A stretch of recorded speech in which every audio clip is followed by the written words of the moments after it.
Hello students, welcome to EPG Pathshala. I am Shashi Kapoor from University Business School, Punjab University Regional Centre, Ludhiana. Today we are going to talk about the module Operational Implementation under the paper Strategic Management. After completing this module, you will be able to understand number one, the importance of the strategy implementation. Number two, the key issues involved in strategy implementation. Number three, implementation of strategy making the changes in the organizational structure. And number four, implementation of strategy using internal new ventures, acquisitions, and the strategic alliances. Students, strategy formulation is an important phase of strategic management, but strategic management does not end until the strategy so formulated is successfully implemented in the organization. Translation of strategic thoughts into strategic action is also equally important. A strategy cannot serve any purpose if it is not implemented effectively. Success comes through effective implementation and evaluation, but not only through effective formulation.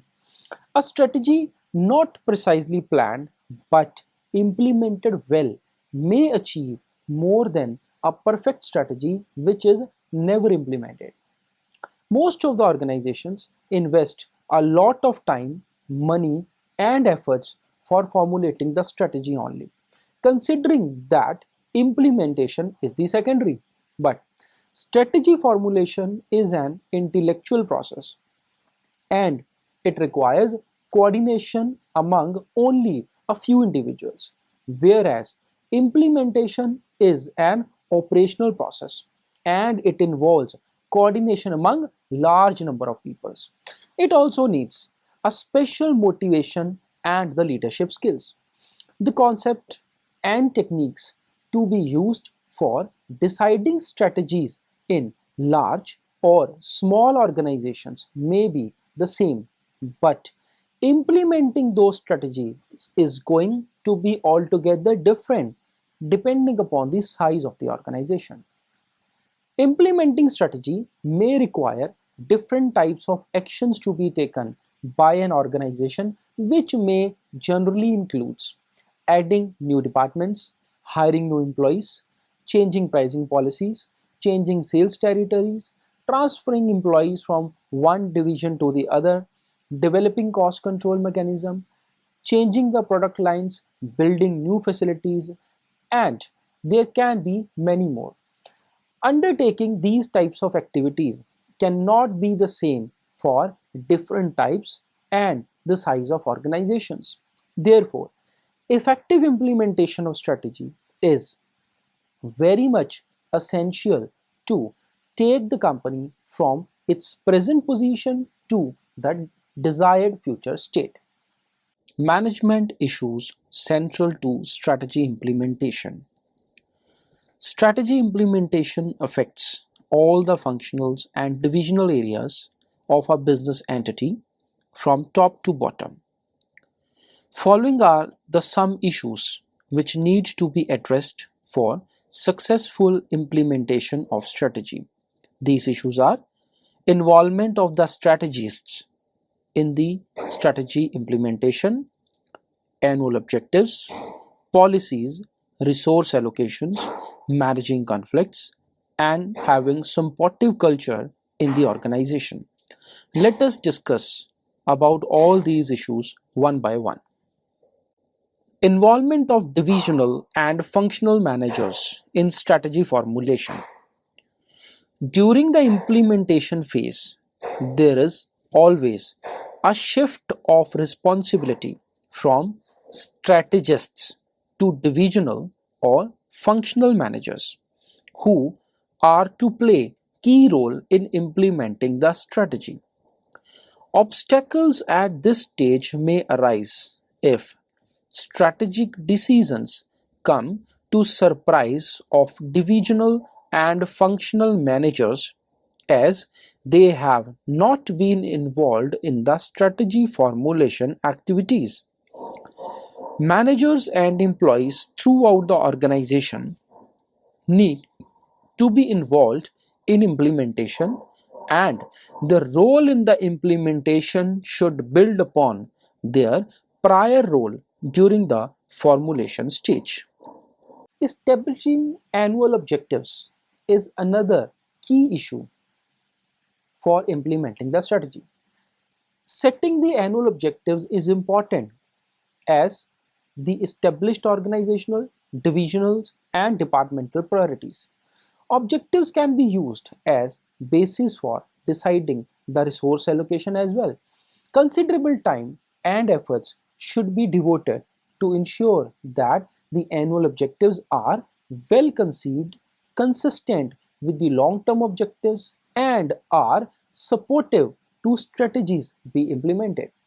Annual objectives are helpful in monitoring the progress towards achieving the long-term objectives of the organization. Keeping in view the long-term objective of the organization, annual objectives for the different divisions can be established. Further, every division can have different annual objectives for different functional departments as well. Formulating different organization policies. Policies helps the managers and employees in knowing that what is expected from them, thereby increasing the likelihood that strategies will be implemented effectively. Strategic change does not take place automatically. Rather, some policies are required to solve the problem occurring on day-to-day basis. Policy can be defined as a set of guidelines, methods, rules, procedures, and practices established to support the organizational goal. Policies can be used as tools for implementing strategy. These policies define the limitations or the boundaries within which each and every employee has to work. For example, some organizations may be having policy to discourage smoking at workplace, a policy to work in shifts, a policy to have one or more supplier, etc. Walmart has a policy that it calls the 10 feet rule, whereby customers can find assistance within 10 feet of anywhere in the store. Resource allocation is another key issue to be taken care while implementing a particular strategy. Every organization has different resources which are to be deployed in order to achieve the desired goal. These resources can be financial resources, physical resources, human resources, and technological resources. Resources should be allocated among different divisions and departments, keeping in view the established annual objectives. If an organization does not use the strategic management approach for decision making, then resource allocation in such organization is often based on political or personal factors. There can be nothing harmful to an organizational success than for a resource allocation which is not consistent with the annual objectives. The effectiveness of resource allocation lies in the resulting accomplishment of an organization's objectives. Managing conflict. Managing conflict is again an important issue while implementing the strategy. Conflict can be defined as disagreement between two or more parties on some issues. Interdependency of objectives and competition for limited resources generally lead to conflict in the organization. Setting annual objectives may also lead to conflict sometimes.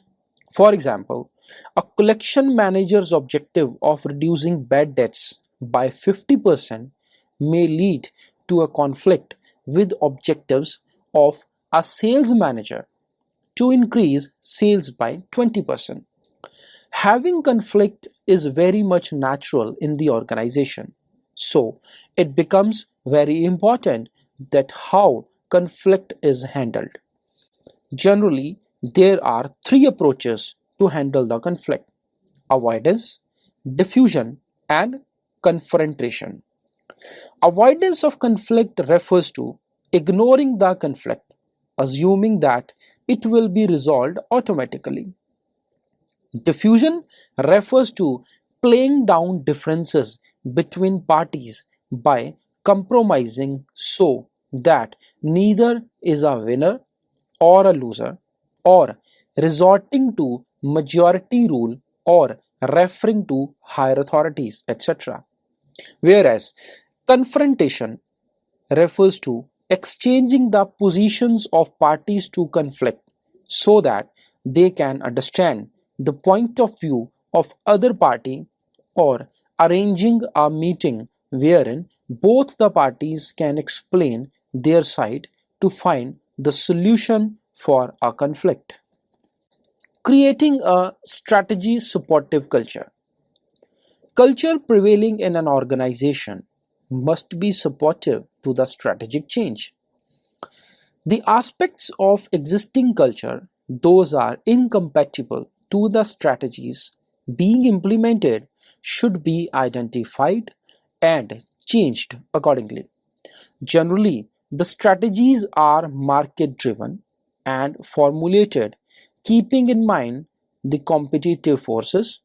Therefore, changing culture according to the strategy is effective rather than changing the strategy as per the culture prevailing in the organization. Different techniques like recruitment, training, transfer, promotion, restructuring, etc., can be used to alter the culture for strategic support. Now, let's talk about the strategy implementation. There are different approaches which can be used implementing strategy in an organization. Generally, strategy can be implemented through the organizational structure, through internal ventures, through acquisitions, and through strategic alliances. Students, strategy can be implemented by making changes in the organizational structure of an organization also. Implementing strategy often requires these kind of changes in the organizational structure. Generally, the organizational structure dictates that how objectives and policies will be established and how resources will be allocated. Structure of an organization needs to be designed to support the strategic pursuit. There is no optimal structure for a given strategy or a type of organization. The basic building blocks of an organizational structures are differentiation and the integration. Implementing strategy through organizational structure can be very well understood with the help of this diagram. The organizational structure can be of two types. It can be having a vertical differentiation structure or can be having a horizontal differentiation structure. As such, the horizontal structure is concerned, it can be further classified into the different categories like the functional structure, product team structure, geographic structure, SPU structure, matrix structure. Let's talk about the vertical differentiation. Vertical differentiation specifies the reporting relationship that links people, tasks, and functions at all levels of a company. The management chooses the appropriate number of levels of hierarchy and correct span of control for implementing its strategy effectively. It establishes the authority structure from top to bottom. The basic choice is to have tall or the flat structures. When organizations are grown and number of hierarchical levels become too many, then it is difficult and expensive to follow the vertical differentiation. Horizontal differentiation is the solution for such organization. Following are the types of the horizontal differentiation: the functional structure, product team structures, geographic structure, SBU structure, and the matrix structure. Functional structure. The most widely used structure is functional or centralized structure, as this is the most simplest and least expensive amongst different form of horizontal structures. It arranges the people working in the organization on the basis of their common expertise and business function they perform, such as marketing, finance, research and development, and management information, etc. In this type of structure, people doing similar tasks are grouped together so they can learn from the expertise of each other. They can monitor each other and ensure that no one is shirking from his or her responsibility. This type of structure may have communication problems because different functional hierarchies evolve and functions grown more remote from each other. Further, if number of products grows, a company may find it difficult to measure the contribution of one or few products to its overall profitability. The next type of structure can be a product structure. In a product structure, activities are grouped by product line. It is most effective structure for implementing strategies when specific products or services need special emphasis. It is widely used in organizations which deal in very few type of products or services. It allows strict control and attention to the product lines, but may also require a more skilled management force and reduced top management control. Companies like General Motors, DuPont, and Procter and Gamble use this type of structure to implement its strategies. Another kind of structure can be a product team structure. In the product team structure, as in the product structure, tasks are divided along product lines to reduce the cost and increase management's ability to monitor and control manufacturing process. However, specialists are taken from the various support functions and assigned work on a product or project where they are combined into cross-functional teams to serve the needs of the product. These teams are formed right in the beginning of the product development process so that any problem that arises can be handled at early stages only. Moreover, the use of cross-functional teams can speed innovation and responsiveness to the customers because when authority is decentralized to team level, decisions can be made more quickly. Geographic structure. This type of structure is best suited when companies have similar branch facilities located in widely dispersed areas. It allows local participation in decision making and improved coordination within a region.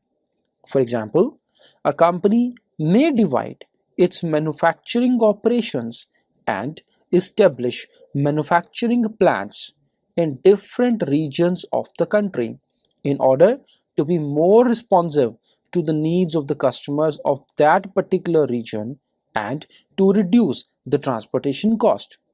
A company like FedEx clearly needs a geographic structure to fulfill its corporate goal, next day delivery. Large organizations such as Neiman Marcus and Walmart, etc., moved to a geographic structure soon after they started building stores across the country. Another important type of structure can be strategic business unit structure. As the number, size, and diversity of divisions in an organization increases, controlling and evaluating divisional operations become difficult. SBU structure, also known as multi-divisional structure, groups similar divisions into strategic business units and delegates authority and responsibility for each unit to a senior executive who reports directly to the chief executive officer. It can facilitate strategy implementation by improving coordination between similar divisions and channeling accountability to distinct business units. The cost of operating this type of structure is very high compared with the cost of a functional structure. Companies like GM and IBM are the examples of SBU structures. General Motors operate the whole corporation through multi-divisional structure. Each car division is a part of different product division based on the kind of the car it makes, as this allows it to operate more efficiently. Each division is also able to adopt the structure that best suits its needs. The next structure can be a metric structure. It is the most complex of all the structure as it uses both vertical and horizontal flow of authority and communication.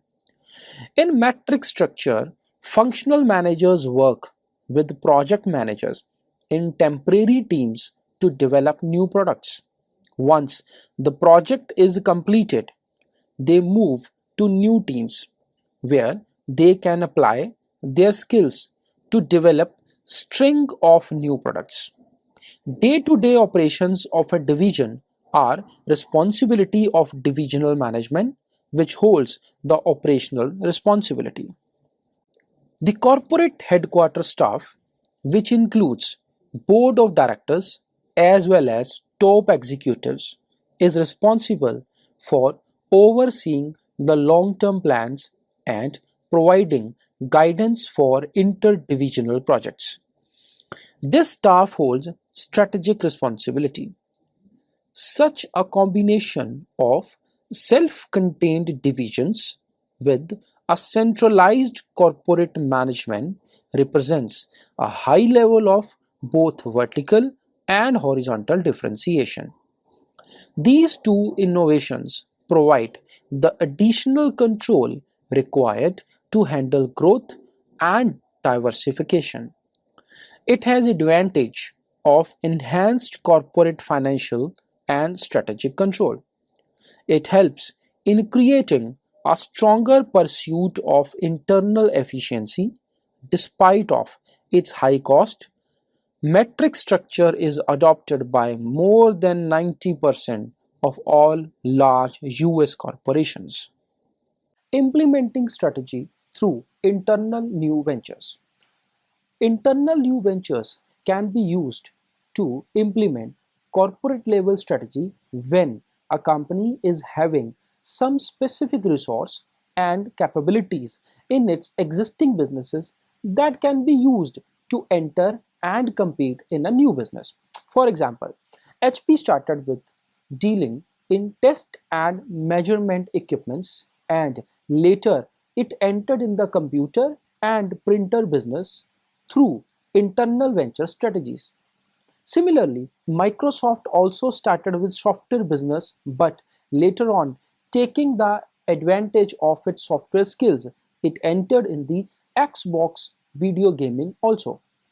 If a company is planning to enter an emerging industry where no established competitor exists, then it can use this strategy even without holding specific capabilities, as it will not be having any competitive disadvantage. This type of strategy is very much popular but is having quite a high failure rate also. Generally, it is suggested that large scale entry to a new business is prerequisite for success. In long run, it may bring greater returns, but in short run, it may involve significant development cost and the substantial losses. That's why many companies follow a small scale entry which may lead to the losses. Many new internal ventures are high technology operations. To be successful, science based innovations must be developed with market requirements in the mind. Many internal ventures fail when organizations ignore the basic requirement of the market. A company can be blinded by the technological possibilities of a new product and fail to analyze the market opportunities. Thus, a new venture may fail because of lack of commercialization or marketing a technology for which there is no demand. Another common mistake made by organizations is failure by management to establish the strategic context within which new venture project should be developed. For the successful internal ventures, company must follow a structured approach. It must first spell out its strategic objectives and then communicate it clearly to its research and development department. There must be the close coordination between marketing and R&D people to ensure that research project focuses on the market needs. Management needs to monitor the progress of the project closely. During the first 4 or 5 years, the criteria for evaluation must be growth in the market share rather than profitability or the cash flow. Cash flow or profitability may be given importance during the medium term only. Construction of efficient scale production facilities before demand has fully materialized. Large marketing expenditures to build a market presence, brand loyalty, and commitment by management to accept the initial losses can be helpful for making the new ventures successful. Strategies can be implemented through acquisitions also. The acquisitions refer to purchase of one company by the other while implementing strategy. Acquisition may be used for two reasons: to strengthen company's competitive position or to enter into a new business. When a company does not enjoy the resources and capabilities to compete in a particular business, then may require an incumbent company at a reasonable price which have those competencies. Entering a new venture internally may be a slow process. Thus, companies may use acquisitions as an entry mode to move fast. A company can purchase a market leader in a strong cash position overnight rather than spending years to build up a market leadership position through the internal ventures. Internal new ventures may be a risky affair as uncertainties remains associated with estimating future profitability, market share and revenues etc. But in case of acquisitions, there remains no such uncertainties. Acquisitions are preferred as entry mode when industry to be entered is well protected with barriers to the entry.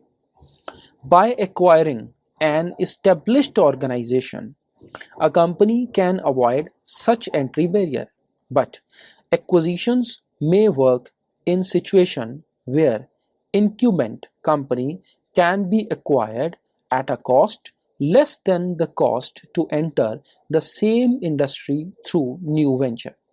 Though it is a popular mode of strategy implementation, but there is an ample evidence that many acquisitions failed.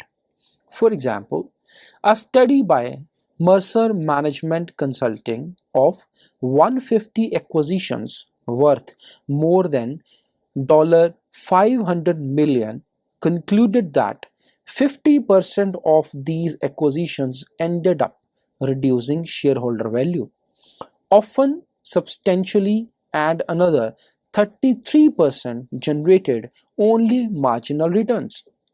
Only 17% of those acquisitions were found to be successful. It is found that companies often find difficult to integrate divergent corporate cultures after the acquisitions, which may prove to be the major reason of the failure. Many times acquisitions failed because companies overestimate the potential economic benefits to be reaped from acquisition, as they tend to be very expensive. For a successful acquisition, target identification and pre-acquisition screening is an essential activity. Screening would begin with a detailed assessment of rationale for making the acquisition and with identification of an enterprise that would be an ideal one to acquire. Once the screening is through, bidding strategy should be formulated to pay the least for acquisition. Essential elements for any such bidding strategy should be the timing.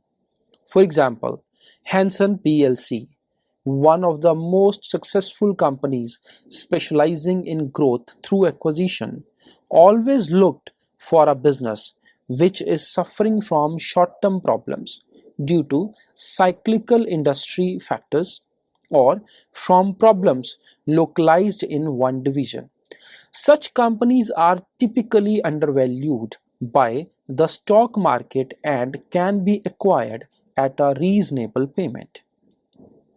Let us now talk about the last method for implementing strategy, that is, implementing strategy through the strategic alliances. Strategic alliances refer to cooperative agreement between two or more companies to work together and share resources to achieve common business objectives. A joint venture is a formal type of strategic alliance in which two companies jointly create a new separate company to enter a new business. It can be followed in a situation when a company looks at the advantage of establishing a new business in an growth industry, but due to the risk involved, it is not willing on its own. In such a situation, company may decide to form some kind of strategic alliance with another company. Parties to alliance may be actual or potential competitors. They may at different stages in an industry's value chain, or they may be in different businesses but have joint interest in working together. Strategic alliance may be temporary or a permanent one. For example, Motorola found it difficult to enter Japanese cellular market. It formed an alliance with Toshiba to build microprocessors. As a part of the deal, Toshiba provided Motorola with marketing help, including some of its best managers. This helped Motorola to win government approval to enter the Japanese cellular market. Many companies enter into a strategic alliance to share the fixed costs and associated risks that arise from the development of new products or processes. These alliances may be seen as a way of bringing together complementary skills and assets that neither company could easily develop on its own. Biggest disadvantage of strategic alliance is access of alliance partner to valuable low-cost manufacturing knowledge and route to gain new technology and market access. The critics of alliances even say that more formal and extensive the alliance, greater the possibility is that company may give away more than it gets in return. Students, now let us summarize the module. We studied that successful strategy formulation needs to be followed by effective implementation as well. Discipline and hard work from motivational managers and employees is very much essential to successful implementation of strategy. Different management issues like annual objectives, resource allocation, framing policies, including the strategist in the implementation, and strategy supportive culture are the critical issues during the implementation stage. Depending upon the size and nature of the organization, other management issues can also be equally important in the successful implementation. Companies need to monitor closely the organizational structure to achieve superior profitability through successful strategies. Depending upon the nature, strategies can be implemented through making changes in the organizational design, structure, through internal new ventures, acquisitions, and strategic alliances also. Thank you.